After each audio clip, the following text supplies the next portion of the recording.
Hello friends, स्वागत है आप सभी का एक बार फिर से आपके अपने यूट्यूब चैनल विलेजर्स कॉन्सेप्ट में। तो दोस्तों, जैसा कि आप लोग जानते हैं कि अभी हम लोग एडुटेरिया के द्वारा जो वॉल्यूम 2 बुक लॉन्च किया गया है बिहार एसएससी इंटर स्तरीय एग्जाम के लिए, उसी का आज हम लोग सेट नंबर 3 कवर करेंगे। तो चलिए शुरू करते हैं आज का सेशन। लेकिन उससे पहले अगर आप लोग हमारे चैनल पर नए होंगे तो प्लीज़ इस चैनल को सब्सक्राइब कर लीजिएगा। वीडियो अच्छी लगे तो एक लाइक जरूर कर दीजिएगा और अपने दोस्तों में भी उसको शेयर जरूर कीजिएगा। और दोस्तों, इससे पहले जो इस बुक का हम लोग 2 सेट कवर कर चुके हैं, अगर आप लोग उसका वीडियो नहीं देखें तो इस वीडियो के डिस्क्रिप्शन में उस दोनों वीडियो का लिंक यहाँ पे दे दिया जाएगा, यहाँ से आप लोग देख लीजिएगा, या फिर हमारे चैनल के प्लेलिस्ट में जाके आप लोग उस वीडियो को देख सकते हैं। तो चलिए शुरू करते हैं आज का सेशन और देखते हैं प्रैक्टिस सेट 3 का पहला क्वेश्चन क्या कह रहा है। तो क्वेश्चन नंबर फर्स्ट जो यहाँ पे होगा, कह रहा है इसमें निम्नलिखित में से किसके पास उच्च ऊर्जा स्तर और छोटा तरंगदैर्घ्य है। तो यह हो जाएगा एक्स किरणों के पास में। ठीक है, एक्स किरण के पास जो है उच्च ऊर्जा स्तर और छोटा तरंगदैर्घ्य होता है। ऑप्शन नंबर डी हो जाएगा इसका सही आंसर। उसके बाद अगला प्रश्न देख लीजिए। प्रश्न नंबर 2 होगा, कह रहा है इसमें कि पर्वतों पर आच्छादित हिम सूर्य की गर्मी द्वारा एक साथ ना पिघलने का कारण क्या है। तो इसका कारण है, इसमें संगलन की गुप्त ऊष्मा क्या होती है, उच्च होती है। इसमें संगलन की गुप्त ऊष्मा उच्च होती है। ऑप्शन नंबर यहाँ पे क्या हो जाएगा, डी हो जाएगा सही। उसके बाद नेक्स्ट दिया हुआ है कि अंडाशय द्वारा कौन सा कार्य किया जाता है। अंडाशय द्वारा कौन सा कार्य किया जाता है, तो इसका हो जाएगा इनमें से सभी, यानी कि प्रोजेस्टेरॉन का स्राव होता है, एस्ट्रोजेन का स्राव होता है और डिम्ब का निर्माण होता है। तो अंडाशय जो है, अंडाशय के द्वारा जो है ये तीनों काम होता है। ऑप्शन नंबर यहाँ पे डी जो है इसका सही हो जाएगा। उसके बाद नेक्स्ट है कि ब्रायोफाइटा में बीजाणु मातृ कोशिका होती है। सही है, द्विगुणित। ब्रायोफाइटा में जो बीजाणु मातृ कोशिका होती है वो क्या होती है, द्विगुणित होती है। क्या हो जाएगा इसका, ऑप्शन नंबर बी हो जाएगा राइट आंसर। अगला प्रश्न में कह रहा है कि आणविक ऑक्सीजन का पत्तियों से निकलना कौन सी भौतिक क्रिया है। तो वह भौतिक क्रिया है विसरण। ठीक है, क्या हो जाएगा इसका, ऑप्शन नंबर ए इस क्वेश्चन का यहाँ पे सही आंसर हो जाएगा। ठीक है फ्रेंड्स, चलिए अब अगला देखेंगे यहाँ पे क्या कह रहा है। कह रहा है इसमें कि प्रोटीन संश्लेषण की क्रियात्मक इकाई क्या है। सही आंसर है पॉलीसोम। पॉलीसोम जो है यह प्रोटीन संश्लेषण की क्रियात्मक इकाई है। ऑप्शन नंबर बी इस क्वेश्चन का सही आंसर होगा। चलिए अब अगला प्रश्न देख लीजिए। कह रहा है इसमें कि जब झूले पर बैठा हुआ कोई व्यक्ति उस पर खड़ा होता है तो झूले के दोलन की आवृत्ति क्या होगी। तो झूले के दोलन की जो आवृत्ति होती है फ्रेंड्स वो बढ़ जाती है। ठीक है, क्या होती है, बढ़ जाती है। ऑप्शन नंबर यहाँ पे बी हो जाएगा सही आंसर। आइए अब देखते हैं अगला प्रश्न। इसमें है जब सोडियम और क्लोरीन अभिक्रिया करते हैं तब ऊर्जा क्या होगा। सही आंसर है, ऊर्जा उत्पन्न होती है एवं आयनिक बंध बनता है। तो ऑप्शन नंबर यहाँ पे ए हो जाएगा सही। चलिए अब नेक्स्ट देख लीजिए। कह रहा है कि निम्नलिखित में से नाइट्रोजन के किस ऑक्साइड का उपयोग निश्चेतक के रूप में किया जाता है। तो यह किया जाता है नाइट्रस ऑक्साइड का उपयोग। याद रखिएगा, ऑप्शन नंबर ए इस क्वेश्चन का यहाँ पे सही आंसर हो जाएगा। ठीक है, अब चलिए अगला प्रश्न देखेंगे। प्रश्न नंबर हो जाएगा 10 और इसमें है निम्नलिखित में से किसे मिलाने से सीमेंट का जमना धीमा हो जाता है। तो याद रखिएगा दोस्तों, इसमें जिप्सम मिलाने से जो है सीमेंट का जमना क्या हो जाता है, धीमा हो जाता है। ऑप्शन नंबर ए हो जाएगा सही आंसर। आइए फ्रेंड्स अब देखते हैं नेक्स्ट प्रश्न हो जाएगा यहाँ पे 11 नंबर में। कह रहा है कि 11 सोडियम 22 से 1 बीटा उत्सर्जन के बाद बनने वाला पदार्थ इनमें से कौन सा है। वह पदार्थ हो जाएगा मैग्नीशियम। ऑप्शन नंबर ए हो जाएगा इसका राइट आंसर। अगला प्रश्न में कह रहा है कि इमली में कौन सा अम्ल है। तो याद रखिएगा, इमली में टार्टेरिक अम्ल पाया जाता है। क्या हो जाएगा इसका, ऑप्शन नंबर ए हो जाएगा सही। नेक्स्ट दिया हुआ है कि नाभिकीय रिएक्टर में न्यूट्रॉन को शोषित करने वाला तत्व कौन सा है। तो वह तत्व हो जाएगा कैडमियम। नाभिकीय रिएक्टर में न्यूट्रॉन को शोषित करने वाला तत्व कौन सा है, कैडमियम है। ऑप्शन नंबर ए हो जाएगा सही आंसर। अगला प्रश्न में कह रहा है कि किस ताप पर H2O यानी कि जल का घनत्व अधिकतम होता है। तो यह होता है 4 डिग्री सेल्सियस पर। 4 डिग्री सेल्सियस पर जल का घनत्व जो है वह क्या होता है, अधिकतम होता है। ऑप्शन नंबर ए हो जाएगा सही आंसर। नेक्स्ट प्रश्न है अश्रु गैस का रासायनिक नाम क्या है। तो याद रखिएगा, अश्रु गैस का जो रासायनिक नाम होता है वो होता है अल्फा क्लोरोसिटोफिनोन, यानी कि ऑप्शन नंबर ए हो जाएगा सही आंसर। नेक्स्ट दिया हुआ है कि कार्नेलाइट निम्नलिखित में से किसका अयस्क है। तो कार्नेलाइट जो है फ्रेंड्स यह मैग्नीशियम का अयस्क होता है, ऑप्शन नंबर यहाँ पे डी हो जाएगा सही। उसके बाद है लोहे के बुरादे में तनु हाइड्रोक्लोरिक अम्ल डालने से क्या होती है। सही आंसर है क्लोरीन गैस और आयरन हाइड्रोक्साइड बनते हैं। ठीक है, लोहे के बुरादे में तनु हाइड्रोक्लोरिक अम्ल डालने से क्या होता है, तो क्लोरीन गैस और आयरन हाइड्रोक्साइड बनते हैं। तो ऑप्शन नंबर क्या हो जाएगा, ए हो जाएगा सही।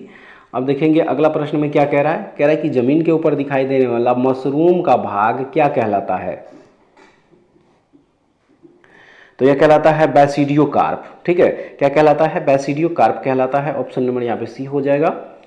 नेक्स्ट दिया हुआ है कि निम्न में से कौन सी बीमारियां जीवाणु जनित है। सही आंसर हो जाएगा, देखिए यहाँ पे हैजा, टाइफाइड, निमोनिया और डिप्थीरिया, ये चारों रोग जो है यह किसके वजह से, जीवाणु यानी कि बैक्टीरिया के वजह से होता है। तो ऑप्शन नंबर ए हो जाएगा इस क्वेश्चन का सही आंसर। उसके बाद चलिए अब अगला प्रश्न देखेंगे। यहाँ पे प्रश्न नंबर हो जाएगा 20। प्रश्न नंबर 20 होगा फ्रेंड्स, और कह रहा है इसमें कि रक्त समूह ओ को सार्वत्रिक रक्तदाता कहा जाता है। इसमें निम्न में से कौन सा एंटीजन पाया जाता है। सही आंसर है, इसमें कोई एंटीजन नहीं पाया जाता है। ब्लड ग्रुप ओ जो है इसमें कोई भी एंटीजन नहीं पाया जाता है। तो ऑप्शन नंबर क्या हो जाएगा, डी हो जाएगा सही आंसर। आइए देखते हैं अगला प्रश्न। यहाँ पे कह रहा है इसमें कि वह वायरस जो अपने मेजबान को मारे बिना प्रजनन कर सकता है क्या कहलाता है। सही आंसर है टेम्परेट वायरस। क्या कहलाता है, temperate virus. Option number A हो जाएगा सही। नेक्स्ट दिया हुआ है कि स्तनधारी में सामान्य श्वसन के दौरान डायाफ्राम होता है। इनमें से सभी हो जाएगा, यानी कि धनुषाकार होता है, चपटा होता है और नीचे धंसा हुआ होता है। तो ऑप्शन नंबर यहाँ पे डी जो है इसका देखिए सही आंसर हो जाएगा। आइए अब देखते हैं अगला प्रश्न। कह रहा है इसमें कि मानव शरीर की सबसे बड़ी ग्रंथि कौन सी होती है। सही आंसर है यकृत, जिसको कि लीवर भी कहा जाता है। तो लीवर जो है फ्रेंड्स ये मानव शरीर की सबसे बड़ी ग्रंथि होती है। ऑप्शन नंबर बी हो जाएगा इसका सही आंसर। नेक्स्ट है विटामिन ई महत्वपूर्ण स्रोत है किसके। सही है, अंकुरित अनाजों में विटामिन ई जो है महत्वपूर्ण स्रोत है अंकुरित अनाजों में। ऑप्शन नंबर क्या हो जाएगा, सी हो जाएगा इसका सही आंसर। उसके बाद चलिए अब अगला प्रश्न देखेंगे। यहाँ पे प्रश्न नंबर होगा 25। कह रहा है निम्नलिखित में से किस युग में खुला परिसंचरण तंत्र पाया जाता है। तो यह पाया जाता है कॉकरोच और केकड़ा में। ठीक है, कॉकरोच और केकड़ा में जो है खुला परिसंचरण तंत्र पाया जाता है। तो ऑप्शन नंबर यहाँ पे सी इस क्वेश्चन का सही आंसर हो जाएगा। ठीक है, अब चलिए नेक्स्ट देखेंगे। यहाँ पे 26 नंबर क्वेश्चन होगा। कह रहा है मोहनजोदड़ो से प्राप्त नर्तकी की मूर्ति किस धातु से बनी थी। तो याद रखिएगा यह कांस्य की बनी हुई थी। ऑप्शन नंबर क्या हो जाएगा, सी हो जाएगा इसका सही आंसर। नेक्स्ट है कि प्रारंभिक ऋग वैदिक लोगों द्वारा किस धातु का प्रयोग सबसे पहले किया गया था। तो इसका जो सही आंसर हो जाएगा फ्रेंड्स वो हो जाएगा ऑप्शन नंबर डी, यानी कि तांबा का। क्या हो जाएगा इसका, ऑप्शन नंबर डी हो जाएगा सही। नेक्स्ट है कि निम्नलिखित में से कनिष्क के समकालीन कौन थे। तो इसमें से नागार्जुन, अश्वघोष और वसुमित्र ये तीनों जो है कनिष्क के समकालीन थे। ऑप्शन नंबर क्या हो जाएगा, बी हो जाएगा सही। आइए अब देखते हैं अगला प्रश्न। कह रहा है इसमें कि कवि कालिदास किसके राज कवि थे। सही है, चंद्रगुप्त विक्रमादित्य के। तो क्या हो जाएगा इसका, ऑप्शन नंबर सी हो जाएगा सही आंसर। नेक्स्ट है वे दो वंशज कौन थे जिन्होंने खिलजी शासकों से तत्काल पहले और बाद में शासन किया था। सही है, गुलाम और तुगलक वंश। ठीक है, गुलाम वंश और तुगलक वंश जो है इसका सही हो जाएगा। ऑप्शन नंबर सी इस क्वेश्चन का राइट आंसर हो जाएगा फ्रेंड्स। नेक्स्ट क्वेश्चन देख लीजिए। 31 नंबर कह रहा है इसमें कि मदद ए मास मुगल प्रशासन में किससे संबंधित था। यह संबंधित था सैन्य अधिकारियों को दी जाने वाली पेंशन से। ऑप्शन नंबर सी हो जाएगा सही। अगला प्रश्न में कह रहा है कि अकबर ने तीर्थ यात्रा कर किस वर्ष बंद किया।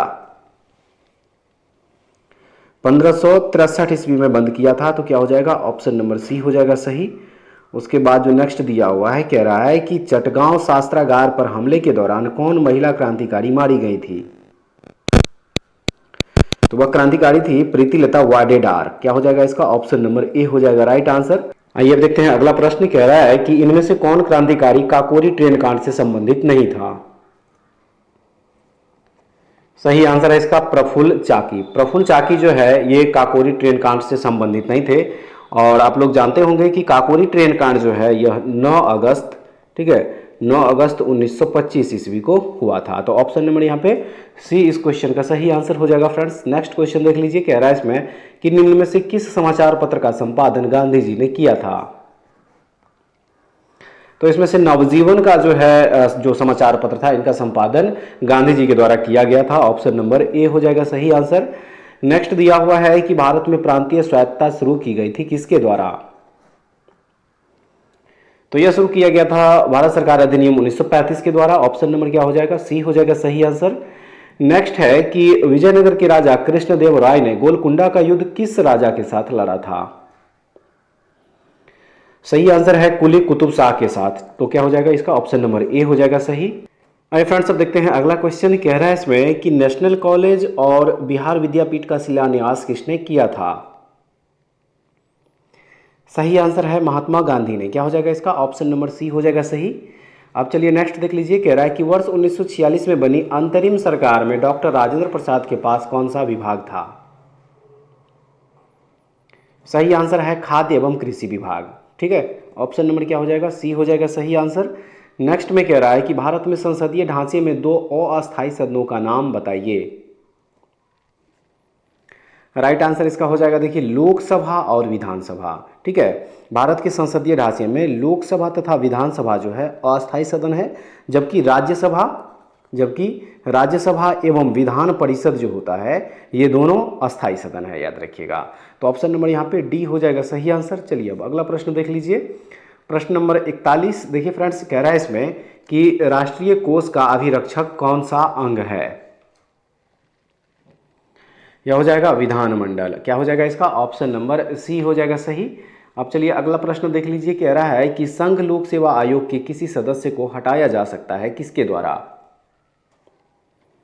तो राष्ट्रपति के द्वारा जो है इसे हटाया जा सकता है। ऑप्शन नंबर ए हो जाएगा इसका सही।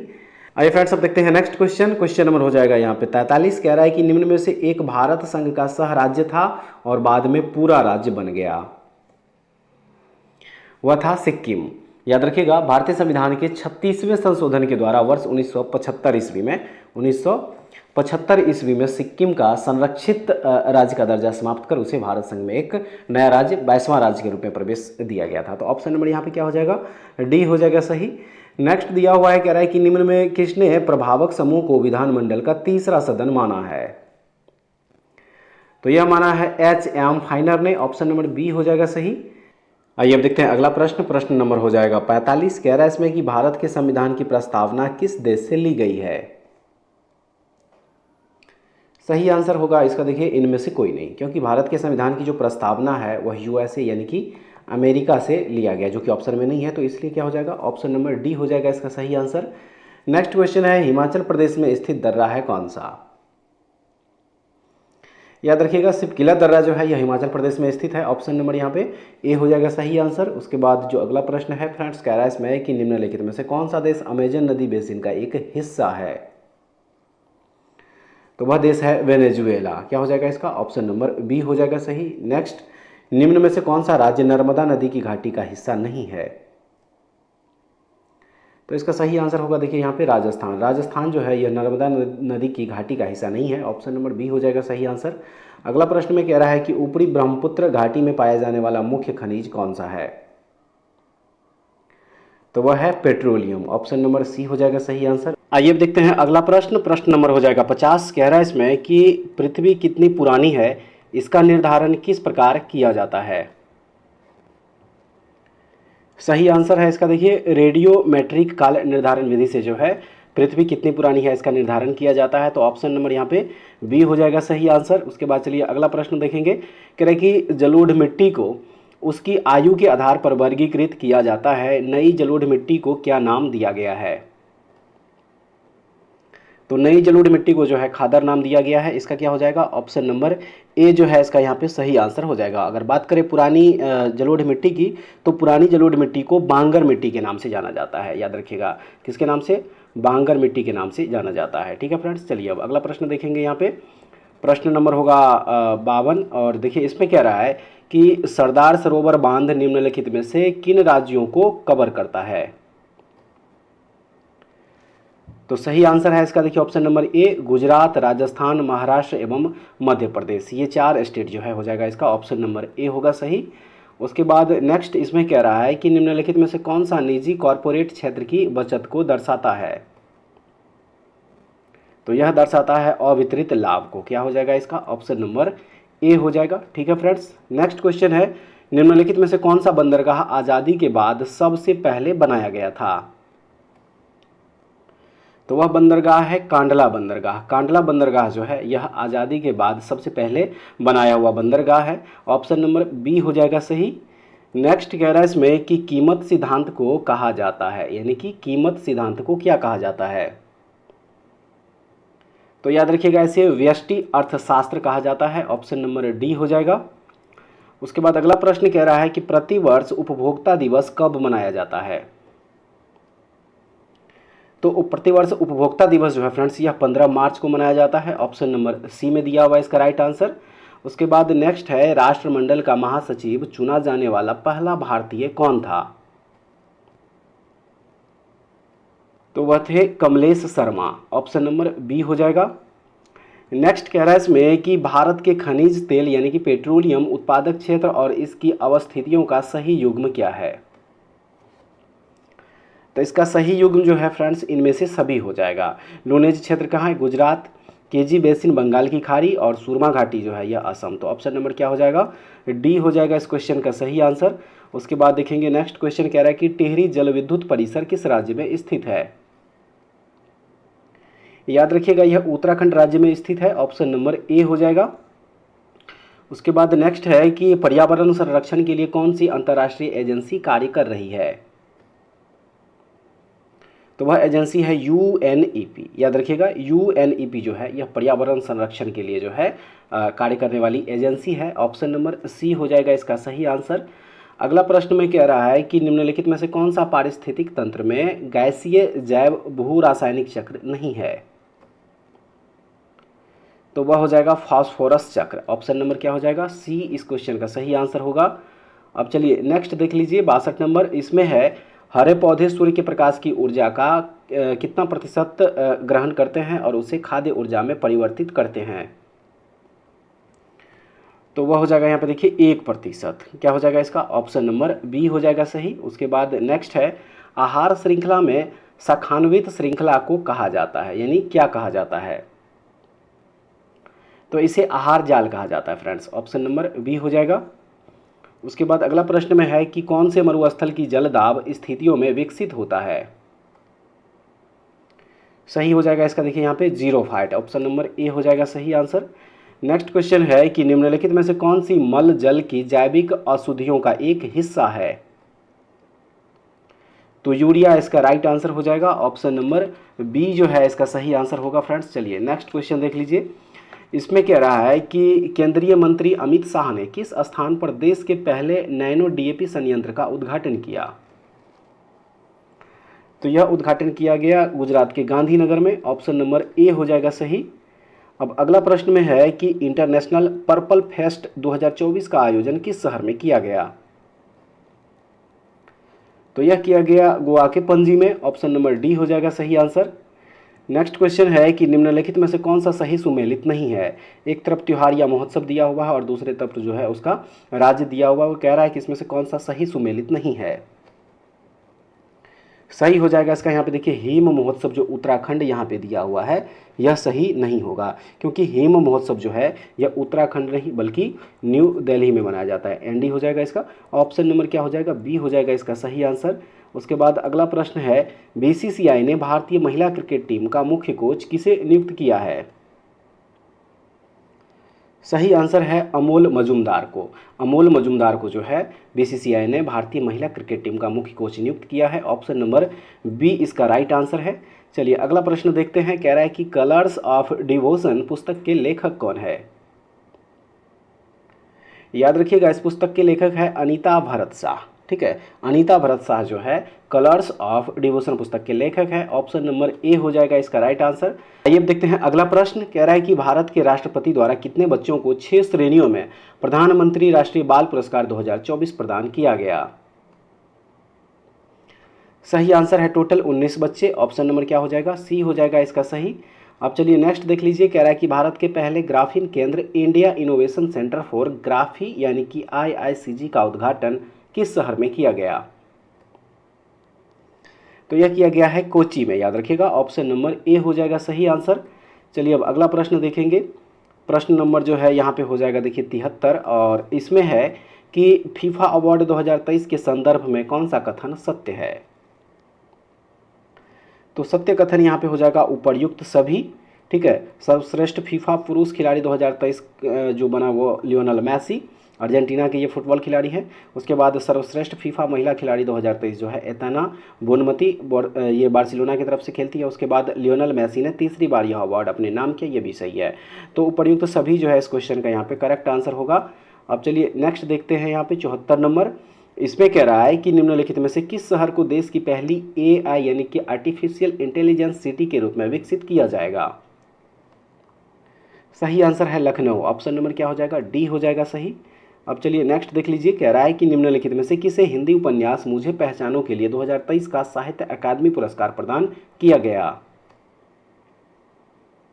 तो यह प्रदान किया गया संजीव को। ठीक है। तो ऑप्शन नंबर क्या हो जाएगा इसका, सी हो जाएगा सही। तो फ्रेंड्स ये था टोटल 75 क्वेश्चन जीके जीएस और करंट अफेयर्स का, और बाकी के जो 75 क्वेश्चन है मैथ और रीजनिंग का, ये आप लोग खुद से सॉल्व कर लीजिएगा। तो उम्मीद करते हैं कि आज का सेट भी आप लोगों के लिए काफ़ी महत्वपूर्ण होगा। एक बार कमेंट्स करके जरूर बताइएगा कि ये सेशन आप लोगों को कैसा लगा। अगर आप लोगों को इसका PDF चाहिए तो हमारे टेलीग्राम चैनल से जुड़ जाइए, वहाँ से इसका PDF भी आप लोगों को मिल जाएगा रिविजन करने के लिए। तो ऐसे वीडियो पाने के लिए हमारे चैनल से जुड़े रहिए। नेक्स्ट वीडियो में दोबारा फिर से मिलते हैं, तब तक के लिए जय हिंद।